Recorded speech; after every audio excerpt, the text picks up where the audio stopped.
Assalamualaikum warahmatullahi wabarakatuh. Jumpa lagi di channel kita Tiap Orang. Pada video kali ini saya ingin menjelaskan ataupun membahas tentang cara budidaya porang itu dari awal hingga akhir. Itu maksudnya begini, maksudnya saya ingin memberikan panduan cara berbudidaya porang itu dari mulai pengolahan tanah sampai dengan ke panen. Jadi saya akan bagi nanti untuk jadi beberapa bagian, yaitu bagian yang pertama tentang pengolahan tanah, yang kedua tentang pemilihan bibit, yang ketiga kemudian tentang pemeliharaan dan pemupukan, yang keempatnya adalah tentang panen dan penyimpanan bibit. Untuk itu kita mulai di bagian yang pertama, yaitu tujuan saya begini ya, agar kalau misalnya dulu pengalaman saya sebelum saya mempelajari tentang porang, ternyata saya itu belajar untuk menanam porang itu sulit untuk membuat keputusan karena ilmu yang saya dapat itu potong-potong.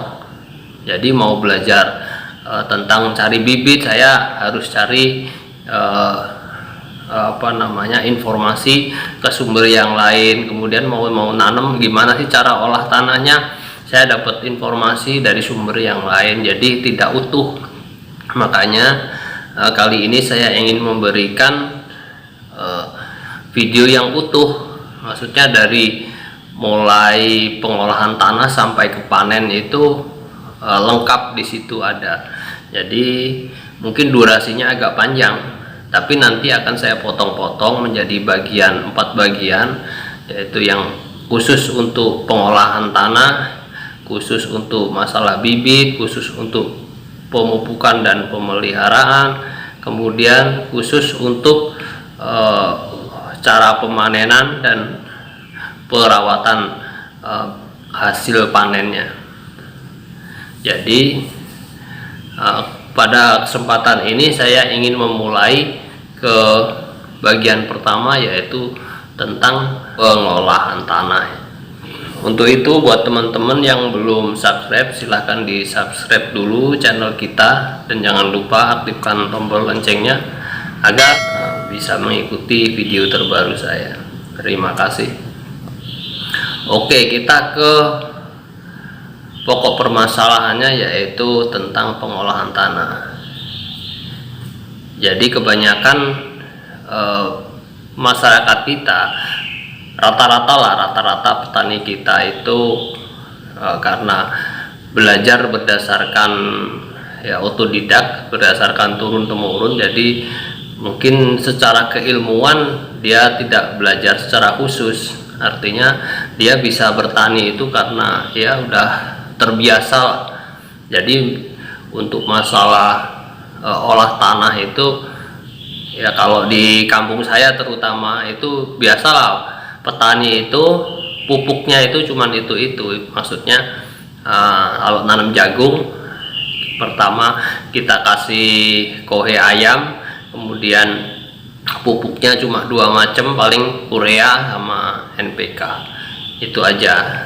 Jadi padahal ada hal yang paling penting yang seharusnya dan sebaiknya itu kita harus tahu, bahwa ibaratnya kita membuat suatu bangunan rumah itu kan yang kita perlu kuatkan dulu pertama adalah pondasi. Begitu pula dengan kalau kita mau bercocok tanam, itu pondasinya kita harus siapkan dulu. Jadi tanah itu nomor 1. Jadi makanya banyak para petani yang tidak tahu atau memang belum tahu. Jadi banyak yang nanam kelihatannya pupuknya udah dikasih pupuk yang cukup, tapi hasilnya tanamannya tidak berkembang. Itu karena apa? Nah, makanya dalam ini saya ingin membahas tentang pengolahan tanah. Yang pertama adalah tentang sebelum kita menanam kita harus tahu dulu tentang tanah kita itu udah sesuai apa belum. Jadi pH, ada ukuran tanah itu, yaitu dari ukuran tentang keasaman tanah itu ada angka 1 sampai 14. Jadi angka 7 ke bawah itu dianggap asam, angka di atas 7 itu basa. Jadi kalau tanah posisinya di bawah, pH-nya di bawah 7 itu berarti asam, yang di atas 7 berarti basa.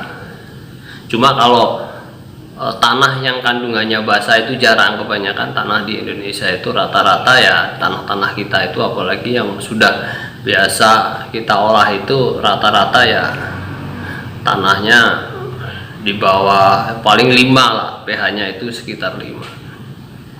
Sedangkan pH tanah yang optimal, yang standar buat kita tanam itu minimal itu 5. Jadi kalau pH tanah kita angkanya itu di bawah 5, itu hampir semua unsur hara itu tidak bisa diserap oleh tanaman kita. Makanya itu kita harus sebelum menanam itu sebenarnya harus tahu pH tanah kita itu berapa. Makanya itu kita harus ukur. Makanya perlu yang namanya petani itu punya alat ukur sebenarnya, alat ukur pH. Jadi kalau kita mau menanam tanaman, kalau kita misalnya udah tahu pH-nya, berarti pondasi awal itu kita sudah menyiapkan. Untuk itu kali ini saya ingin nanti saya akan bahas semuanya. Jadi saya akan memulainya dari sini. Jadi untuk olah tanah sebelum kita melakukan penanaman itu ada 3 hal yang perlu kita tahu tentang kebutuhan tanaman itu sendiri. Yaitu yang pertama, kebutuhan tanaman itu adalah air. Yang kedua adalah sinar matahari, dan yang ketiga adalah unsur hara. Kalau masalah air, itu kebutuhan tanaman untuk air ini kita menyesuaikan, apalagi kita yang tidak ada pengairan khusus, ya caranya kita hanya mengikut musim tanam. Jadi makanya kalau tanaman porang itu tanaman musiman, makanya kalau kita mau menanam porang itu sebaiknya harus dipersiapkan. Jadi mengikut musim yang ada. Mungkin di tiap-tiap daerah itu musimnya berbeda lah, tidak sama. Cuma sebaiknya dan seharusnya memang kalau kita mau menanam porang itu kita harus dari awal, kita harus mulai sebelum di akhir musim, maksudnya di akhir kemarau menjelang musim penghujan, kita sudah persiapan pengolahan lahan.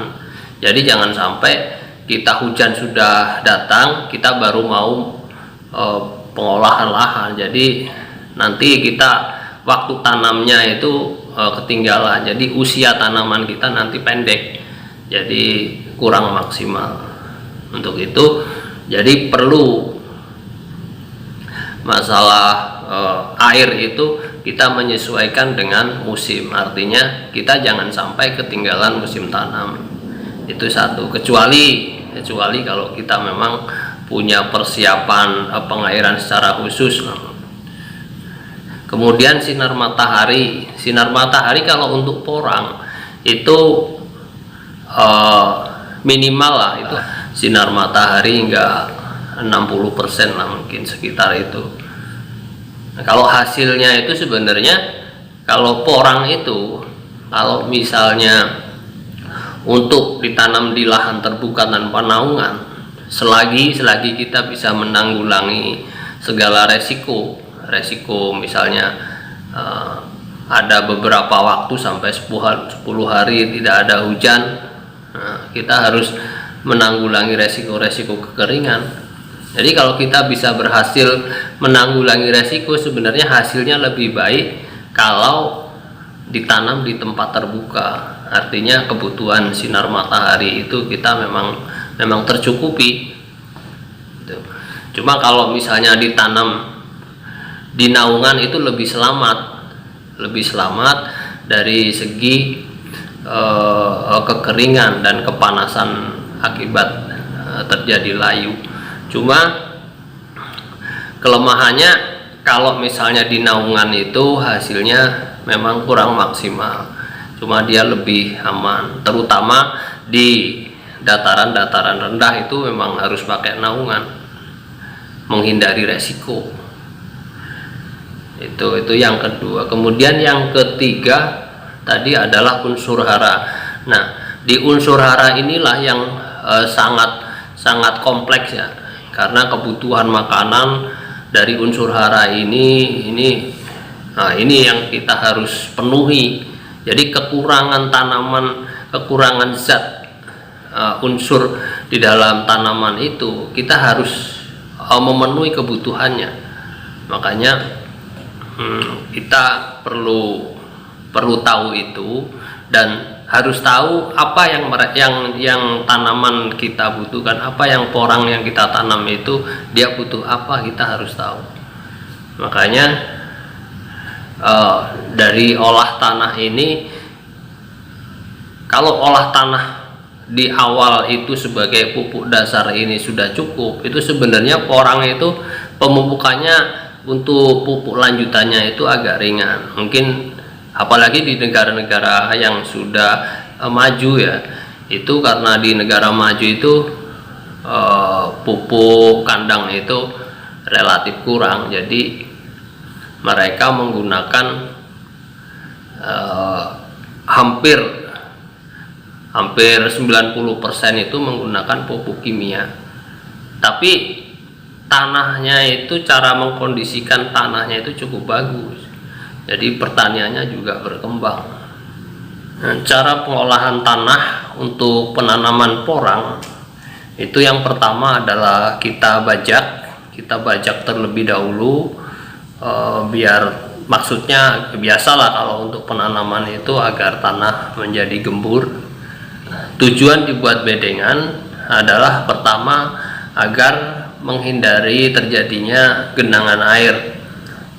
Jadi kalau ada misalnya intensitas hujan yang cukup tinggi, kalau tanahnya misalnya dalam kondisi rata ataupun bisa tergenang air, jadi ya kurang bagus buat tanaman porang. Di samping itu, yang tujuan yang kedua adalah agar mempercepat untuk perkembangan umbi. Sebelum dibuat bedengan, pH tanah yang mau kita jadikan lahan tanam itu sudah betul-betul sudah oke. Jadi standar yang oke itu untuk hampir rata-rata tanaman itu antara 6 sampai 6,5 itu pH-nya itu yang paling optimal. Berikut ini adalah cara menaikkan pH tanah, cara mengukur pH tanah dan menaikkan pH tanah.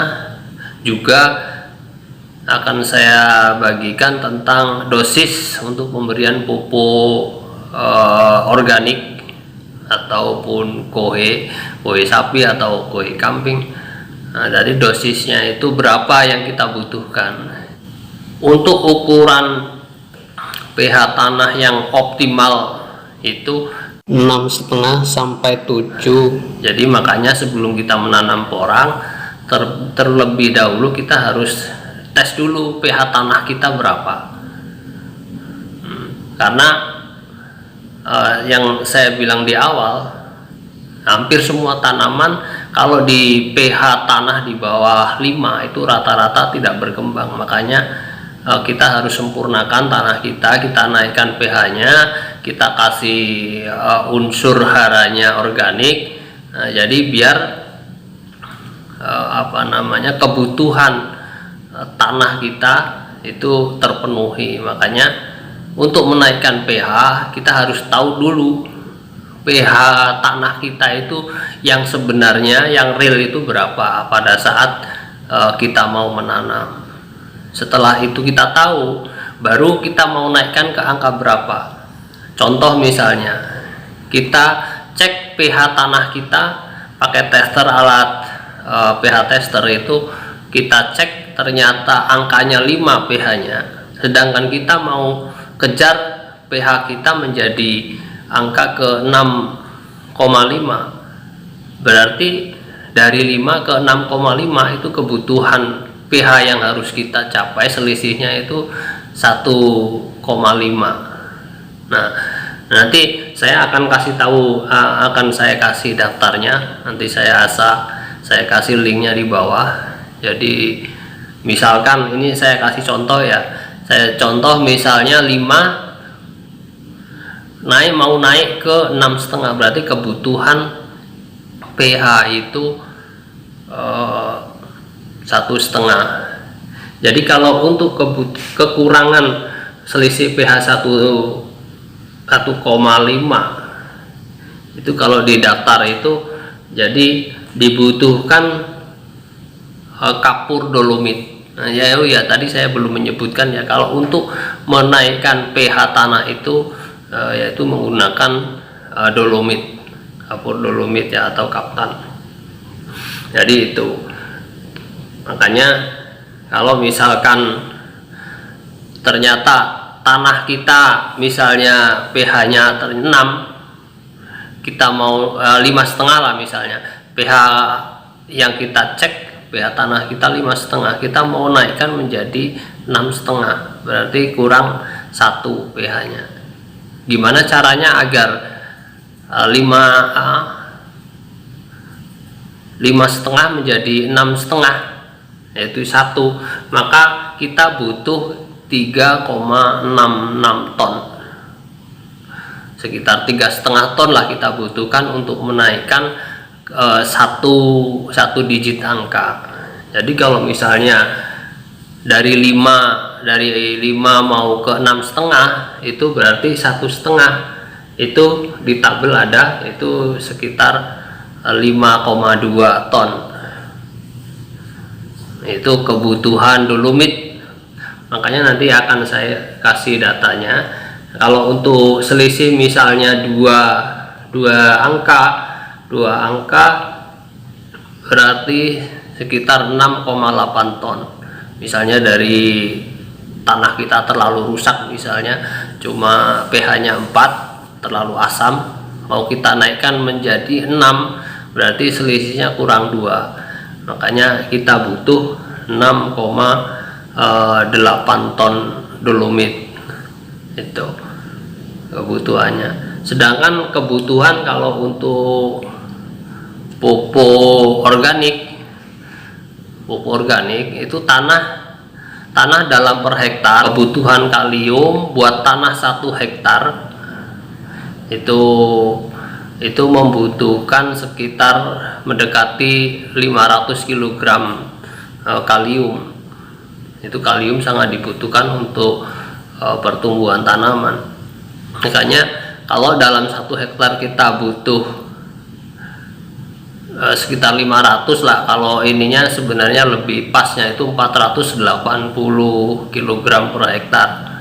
Jadi kalau misalnya kita mau pupuk menggunakan pupuk kohe sapi, nah kohe sapi itu punya kandungan kalium cuma 2%. Jadi kalau misalnya kita mau ngejar ke angka 480 kg, sedangkan kohe sapi cuma ada 2%, berarti kita harus menyiapkan pupuk kohe itu berapa. Nah makanya hitungannya seperti ini. Jadi berarti 100 dibagi 2 dikali 480, jadi hasilnya adalah 24 ton. Nah itu kalau kita mau mendapatkan hasil yang optimal, hasil tanah yang mau kita tanam itu betul-betul ingin mendapatkan hasil yang maksimal, itu angkanya segitu. Itu ukuran 1 hektar itu 24 ton. Ya kalau ini disesuaikan lah, mungkin kondisi lahan kita sudah agak subur mungkin. Yang penting pH-nya tadi, pH-nya itu kita harus sempurnakan dulu. Itu penting karena harga kapur juga tidak terlalu mahal kan, harga dolomit. Makanya itu penting, sangat penting, karena ini adalah pondasi awal kalau kita mau menanam agar tanaman kita betul-betul nantinya pertumbuhannya bisa bagus. Nah gitu. Jadi nanti saya akan kasih daftarnya. Misalnya seseorang datang, saya punya tanah sekian, itu mau kasih dolomit berapa ya. Nah itu setiap lahan itu tidak sama ya, tergantung kita cek dulu berapa pH yang ada, kemudian berapa pH yang mau kita dapat, yang mau kita inginkan.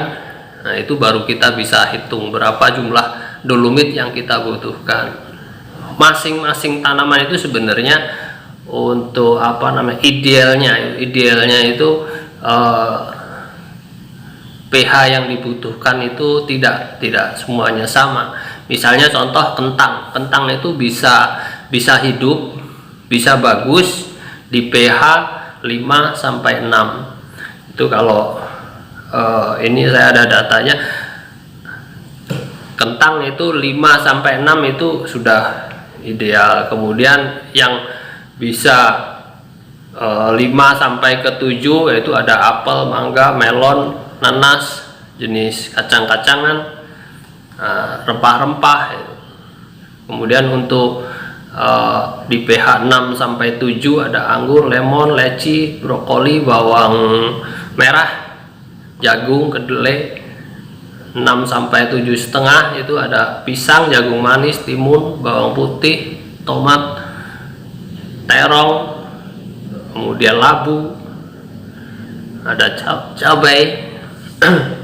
Untuk pH 6 sampai 8 itu bisa alpukat, jahe, jenis temu-temuan, daun mint ataupun paprika. Itu. Kemudian caranya tadi ya,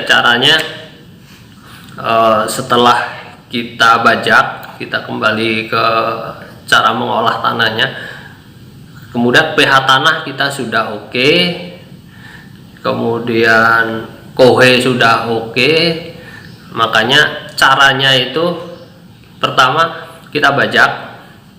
Setelah kita bajak pertama, makanya kalau mau hasilnya maksimal itu pengolahan tanah itu nggak cuman sekali, artinya bisa 2 sampai 3 kali. Jadi pertama kita bajak, habis itu kita kasih kapur sama kohe, habis itu kita bajak kembali, kemudian baru kita gulut. Lebih bagusnya lagi kita kasih mulsa. Nah cara mulsa ini harusnya cara cara pemasangan mulsa ini harus rapat. Jadi jangan sampai kita masang mulsa itu ada lubang-lubang, artinya lubang kanan kiri. Jadi itu ada kemungkinan sirkulasi udara masuk. Jadi itu akan mengurangi kelembapan tanah. Jadi kalau dia rapat itu kelembapan tanah akan lebih tahan dan lebih terjaga. Itu kalau mau dipasang mulsa. Kalau enggak pun ya resikonya itu. Yang penting kita harus siap-siap untuk penanggulangan gulmanya itu. Karena banyak kadang kalau misalnya kita nanam katak misalnya, apalagi kataknya yang belum ada mata tunasnya, kita tanam kataknya belum tumbuh, rumputnya sudah tinggi, artinya itu perlu kita perhitungkan di awal. Jadi makanya sangat perlu untuk diperhitungkan dari awal. Nah, jadi unsur apa yang dibutuhkan kalau kita mau membuat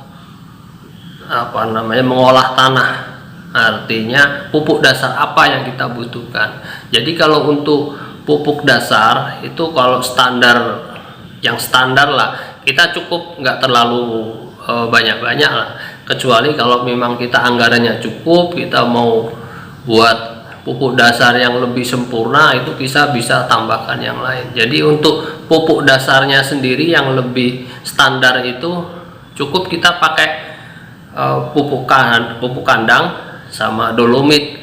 Pupuk kandang itu memang untuk memenuhi kebutuhan kalium, dan dolomit untuk menjaga untuk standarisasi pH tanah. Itu kalau misalnya nggak ada kohe, menggunakan pakai SP36 nggak apa-apa, itu juga lebih bagus, pakai itu fosfor, kandungan fosfor. Jadi 1 hektar kalau untuk SP36 cukup, SP36 cukup sekitar 200 kilo, itu cukup. Jadi SP36 campur sama dolomit, itu yang standar ya. Kemudian kalau kita mau ingin lebih, jadi pupuk dasarnya itu bisa kita tambahkan dari kohe plus kapur, bisa ditambah, ada bisa kokopit ataupun ada mutiara, ada tambahan-tambahan lain yang kita memang butuh ya, itu bisa ditambahkan. Kebutuhan untuk kita hitung dalam per hektar ya, kebutuhan per hektar. Yang pertama tadi adalah dolomit yang kita butuhkan. Misalnya kita mau naikkan dari satu kita naikkan 1 digit, maka kita butuh 3,6 ton atau 3,5 ton lah. Itu kalau kita mau menaikkan pH berarti kita butuh 3,5 ton dolomit. Kemudian pupuk kandang dalam 1 hektar kita butuh antara ya lebih kurang ya 24 ton. Kalau misalnya ada ya segitu, nggak ada seadanya, tapi hasilnya juga ya kita targetnya ya maksimalnya itu jangan terlalu tinggi, karena kita juga nggak bisa memenuhi standar maksimalnya. Kemudian mulsa itu kalau di saya itu 1 roll harganya sekitar 600.000. Jadi kalau 1 hektar itu sekitar 15 roll, 15 kali 6 ya, lumayan juga ya. Untuk pengolahan lahannya saya rasa sudah cukup kali ya. Jadi tentang kandungan apa yang perlu kita siapkan untuk menjadi pupuk dasarnya sudah. Setelah itu mulsa misalnya sudah kita tutup, kita kan sudah siap tanam, artinya seperti itu, siap lahan, siap ditanami. Berarti baru kita bisa berlanjut ke cara penyiapan bibitnya seperti apa, begitu. Oke, karena itu kita lanjut ke cara pemilihan bibitnya. Oke, kalau gitu. Tapi jangan lupa di subscribe ya, bagi yang belum subscribe, jangan loncengnya jangan lupa diaktifkan. Oke. Dari begitu banyak uraian yang saya utarakan tadi, kita bisa menarik sebuah kesimpulan bahwa cara pengolahan tanahnya itu seperti ini. Yang pertama, kita bajak pakai rotari, itu pembajakan yang pertama. Habis itu kita tabur pupuk kandang sebanyak 24 ton per hektar, dan dolomit. Nah, dolomit ini disesuaikan dengan pH yang mau kita capai. Misalnya buat patokan, misalnya kekurangan pH tanah kita itu 1, maka dolomit yang kita butuhkan dalam per hektar itu 3,5 ton. Itu buat patokan. Jadi kalau misalnya kita bisa sesuaikan lah kondisi lahan kita itu seperti apa itu. Kemudian bagi yang kesulitan mungkin mendapatkan pupuk kompos ataupun organik, bisa menggunakan alternatif lain, yaitu bisa menggunakan pupuk SP36. Lebih bagus lagi kalau dicampur dengan NPK sewaktu kita menjelang tanam, dan lebih sempurna lagi kita kasih dengan namanya agen hayati atau pupuk trichoderma. Trichoderma itu buat ketahanan pangan atau ketahanan tanaman, biar tanaman kita tahan, terus bisa untuk menanggulangi penyakit terutama dari serangan jamur. Kemudian yang selanjutnya, yang keempat adalah buat bedengan. Kemudian itu disesuaikan apa kita mau sistem tunggal atau sistem double atau banyak. Artinya gini, kalau kita mau buat bedengan tunggal berarti satu bedeng, jadi gulutan, satu gulut itu satu baris tanaman. Kalau kita mau buat double berarti satu gulut dua tanaman, misalnya jaraknya yang mau kita tanam itu 50 cm, berarti gulutannya kalau dibikin dua berarti 50 ditambah tepi-tepi misalnya 30 ya, sekitar 1 meteran lebih lah. Itu baru kita 2 baris. Kalau mau 3 baris, misalnya jarak tanamnya itu 50 berarti 100 ditambah tepi-tepi 30 berarti bisa kisaran 130 cm lebar gulutan. Itu tergantung yang kita inginkan seperti apa itu. Kemudian keterangan tambahan lah ya buat para petani, buat teman-teman semua yang ingin menghemat anggaran. Kalau misalnya dihitung 1 hektar itu kebutuhan pupuknya 24 ton, kemudian dolomitnya itu kalau misalnya kekurangannya 1 angka, pH tanahnya itu kurang 1 angka, itu kita butuh 3,5 ton. Kalau kita mau menghemat anggaran, mungkin bisa kita fokus ke titik tanam, jadi tidak perlu kita bajak, kita tabur semuanya.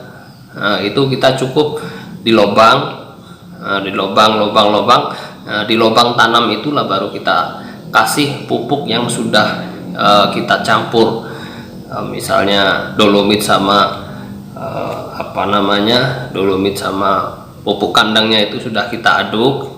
Tentunya pupuk kandang yang sudah fermentasi loh, jangan sampai pupuk kandang yang masih mentah kita gunakan untuk porang, itu kita justru itu akan merusak tanaman kita. Makanya jangan lupa kalau mau memakai pupuk kandang harus betul-betul yang sudah jadi kompos itu.